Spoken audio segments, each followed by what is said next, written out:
വിഷയങ്ങൾ പിന്നെ ദാവൂദ് പറഞ്ഞ വിഷയം ഓക്കെ, അതെനിക്ക് സ്വീകാര്യമാണ്, ഞാനത് ഉൾക്കൊള്ളുകയും ചെയ്യുന്നു. പക്ഷെ അതുപോലല്ല റിജിൽ മാക്കുറ്റി പറഞ്ഞതിനോട് ഞാൻ അങ്ങനെയല്ല കാണുന്നത്. അതിൻ്റെ അകത്ത് പച്ചയായ രാഷ്ട്രീയമുണ്ട്. ദാവൂദ് പറഞ്ഞതിൽ പച്ചയായ രാഷ്ട്രീയം വളരെ വളരെ കുറച്ചേ ഉള്ളൂ. അത് വ്യക്തിപരമായ, കുടുംബപരമായ, സഹോദര സ്നേഹപരമായ, പൊതുവിൽ സാമൂഹ്യപരമായ കാര്യങ്ങളൊക്കെയുണ്ട്. പക്ഷേ പാർട്ടിയുടെ പിന്തുണയുണ്ട്, അതിനെ വിലമതിക്കുന്നു, ഞങ്ങൾ ഏതറ്റം വരെയും പോകും. സ്വാഭാവികമാണ്, അതിന് പിന്തുണ കൊടുക്കുകയും വേണം. പൊതുസമൂഹത്തിലെ ഒരു പൗരനോ അല്ലെങ്കിൽ ഞാനും അതിനെ പിന്തുണയ്ക്കുകയാണ് ചെയ്യുന്നത്, എതിർക്കുകയല്ല ചെയ്യുന്നത്. പക്ഷെ അതല്ല റിജിലിൻ്റെ സംഭാഷണത്തിൽ ജയരാജനെയൊക്കെ പറ്റി പരാമർശിക്കുമ്പോൾ പ്രയോഗിച്ച പദങ്ങളൊക്കെ കേട്ടില്ലേ? അതൊക്കെയാണോ ഒരു ചർച്ചയിൽ നമ്മൾ പിന്നെ സഭ്യേതരമൊന്നും പറയാൻ കഴിയില്ല, അൺപാർലമെന്ററി ആണെന്നും പറയാൻ കഴിയില്ല. പക്ഷേ നമ്മൾ പൊതുവിൽ മര്യാദയും ഉത്തരവാദിത്വം കാണിക്കുന്ന പക്ഷേ പല കൊലപാതക കേസുകളും അത് അവരുടെ പ്രവർത്തകരെ നഷ്ടപ്പെട്ട വികാരം കൂടിയാണ്. ഈ കൊലക്കേസിലെ പ്രതിയെ ശ്രീ ജയചന്ദ്രൻ, ഈ കൊലക്കേസിലെ പ്രതിയായി നിൽക്കുന്ന ഈ പിന്നെ കൊലയാളിയെ പിന്നെ എങ്ങനെയാണ് ഞങ്ങളെ കൂടപ്പറപ്പിനെയാണ് കൊന്നവസാനിപ്പിച്ചത്? ആ കൂടപ്പറപ്പിനെ കൊന്നവസാനിപ്പിച്ച കൊലയാളിയെ ഞങ്ങൾ ഏത് രൂപത്തിലാണ് വാഴ്ത്തിപ്പാടേണ്ടത്? ഹരിശ്ചന്ദ്രൻ എന്നാണോ വിളിക്കേണ്ടത്?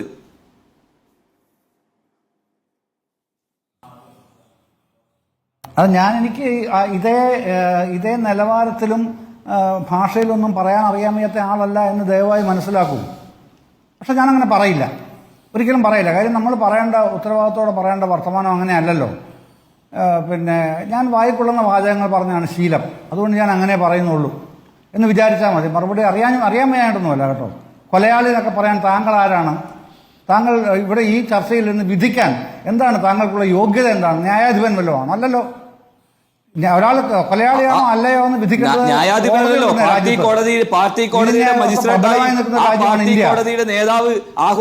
നേതാവ് മരണ വാറണ്ട് ഒപ്പിട്ടതിന്റെ ശേഷമാണ് ഈ കൊലപാതകം നടന്നത്. ജയരാജന് പങ്കില്ല എന്ന് പറയാൻ പറ്റുമോ? ജയരാജൻ അറിയാതെയാണോ കൊന്നത്? ജയരാജൻ ഇതിനകത്ത് യാതൊരു പങ്കുമില്ല എന്ന് ഏതെങ്കിലും പറയാൻ പറ്റുമോ? നിങ്ങൾ പ്രയോഗിക്കുന്ന വാചകങ്ങളുടെ ആ ഉത്തരവാദിത്വം നിങ്ങൾക്ക് തന്നെയാണെന്ന് എനിക്കല്ല. അതുകൊണ്ടാണ് ചോദിച്ചത്. നിങ്ങൾ ഇങ്ങനെ ഇവിടുന്ന് വിധിക്കാൻ നിങ്ങൾ ഏത് കോടതിയുടെ ജഡ്ജിയാണ്? തന്നെയാണ് പറയുന്നത്. ചെറുപ്പക്കാരെ കൊന്നവസാനിപ്പിക്കാൻ നേതൃത്വം കൊടുത്ത ഒരു കൊലയാളി സംഘത്തിന്റെ നേതാവാണ് ജയരാജൻ. ഞാൻ നിങ്ങളുടെ സമയത്ത് ഇടപെടാൻ വരുന്നില്ലല്ലോ സുഹൃത്തെ. അങ്ങനെ തന്നെ പറയൂ. നിങ്ങളുടെ സമയത്ത് ഞാൻ ഇടപെടാൻ പറ്റില്ല, എന്റെ സമയത്ത് നിങ്ങൾ ഇടപെടാതിരിക്കുക. അതല്ലേ നമ്മൾ കാണിക്കേണ്ട. ഞങ്ങൾക്ക് വികാരമുണ്ട്.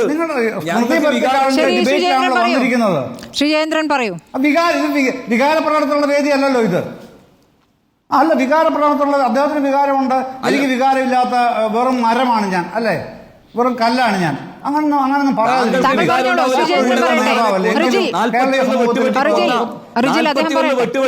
ഞങ്ങളുടെ കൂടെ നടന്ന ഷുഹൈബിനെ കൊല്ലാൻ നേതൃത്വം കൊടുത്ത കൊലയാളിക്ക് പിന്തുണ കൊടുത്ത ആളാണ് ജയരാജൻ. ഞങ്ങൾക്ക് വികാരമുണ്ട്, താങ്കൾക്ക് ഉണ്ടാവില്ല.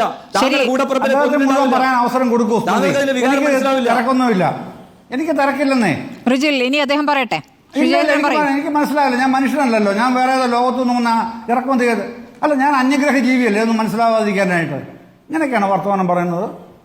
രാഷ്ട്രീയ പ്രവർത്തകർ എത്രയോ നമ്മൾ കണ്ടിട്ടുള്ള ഒരു മനുഷ്യനാണ് ഞാനും, കേട്ടോ.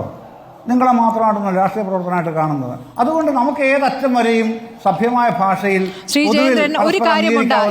ഈ വിഷയം പാർട്ടിയെ പ്രതിരോധത്തിലാക്കിയിട്ടില്ല എങ്കിൽ ശ്രീജയേന്ദ്രൻ, പാർട്ടി ഈ വിഷയത്തിൽ എന്തുകൊണ്ടാണ് പ്രതികരിക്കാത്തത്? ശ്രീജയേന്ദ്രൻ, എന്തുകൊണ്ടാണ് ഈ വിഷയത്തിൽ ഒരു ചർച്ചയിലിരുന്ന് പ്രതിരോധിക്കാം എന്ന തീരുമാനത്തിലേക്ക് വരാത്തത്? എന്തുകൊണ്ടാണ്? കുഴപ്പത്തിലാകുന്നതുകൊണ്ടാണ്. അല്ലാതെ ഈ ഒരു ചോദ്യത്തിന് ഇത്തരം ഒരു ചോദ്യത്തിന് എനിക്ക് എങ്ങനെയാണ് മറുപടി തരാൻ കഴിയുക? സ്മൃതി പറയൂ. ഞാൻ ആ പാർട്ടിയുടെ ഏതെങ്കിലും ചുമതല വഹിച്ച് അവരെന്നോട് പറഞ്ഞിട്ട് നിങ്ങൾ ഇന്ന പോലെ പോയി പറയണം എന്ന് പറഞ്ഞുകൊണ്ട് വന്നിരിക്കുന്ന ആളല്ലെന്നുള്ളത് താങ്കൾക്ക് അറിയാം. ഞാനെങ്ങനെയാണ് CPM റെപ്രസെന്റ് ചെയ്ത് അവരിന്ന കാരണം കൊണ്ട് വരുന്നില്ല എന്ന് ഞാൻ പറയുക?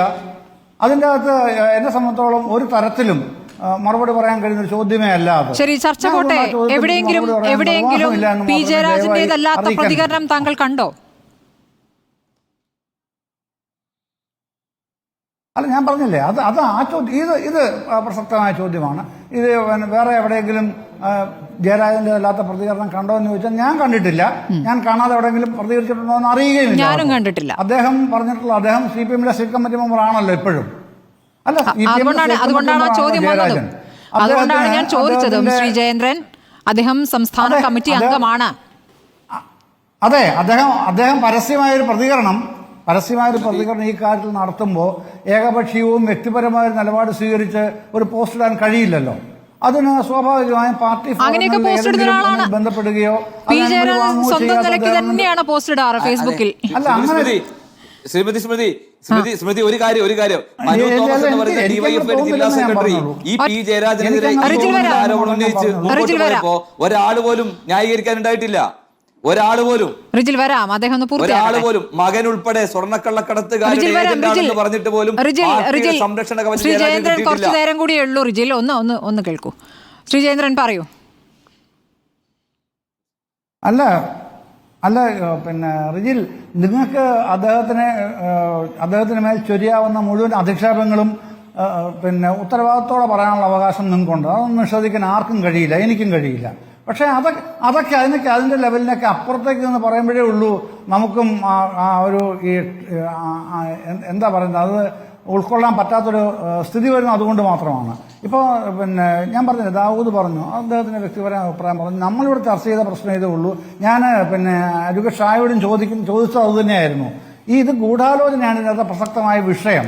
ഈ CBI കോടതി ഇന്ന് തള്ളിയ വിഷയത്തിൽ പ്രധാനമായിട്ടുള്ളത് ഈ ഇവരുടെ വിടുതൽ ഹർജി തള്ളിയപ്പോൾ അതാണ് ഗൂഢാലോചന കേസ് നിലനിൽക്കും എന്നുള്ളതാണ്.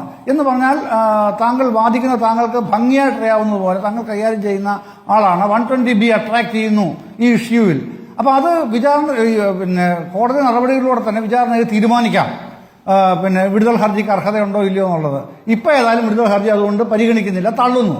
ഇതാണല്ലോ നിലപാടിന്ന്. നമ്മൾ ആ വിഷയമാണ് ചർച്ച ചെയ്യുന്നത്. വൈകാരിക തലം മറ്റൊന്നാണ്. ഞാൻ അതാണ് പറഞ്ഞത് സ്മൃതി. ആ വിഷയത്തിൽ ഗൂഢാലോചന സിദ്ധാന്തം എന്നുള്ളത് പിന്നെ സിദ്ധാന്തമായിട്ടല്ല, പൊതുവിൽ പറയുമ്പോൾ അങ്ങനെ പറയുന്നതുകൊണ്ട് മാത്രം ഞാൻ പറഞ്ഞുള്ളൂ. ആ ഭാഗം മാറ്റി വെക്കുന്നു. ഗൂഢാലോചന എന്നുള്ള എലമെന്റ് ഇവിടെ വരുന്നുണ്ട് എന്നുള്ളത് തന്നെ പ്രാഥമികമായി നിരീക്ഷിക്കപ്പെടുന്നത്. ഇപ്പോൾ അതിനെതിരെയാണ് അപ്പീൽ കൊടുക്കുമെന്ന് ജയരാജൻ പറയുന്നത്. അതാവട്ടെ, നിയമപരമായ പോരാട്ടം അങ്ങനെ പോവട്ടെ.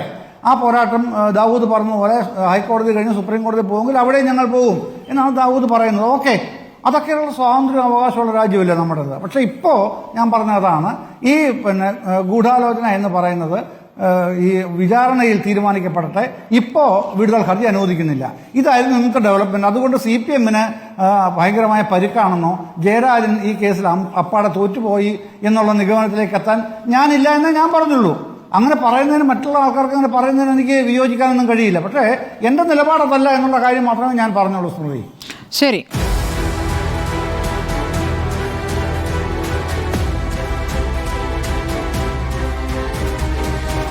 Debate with Smriti Parithikad.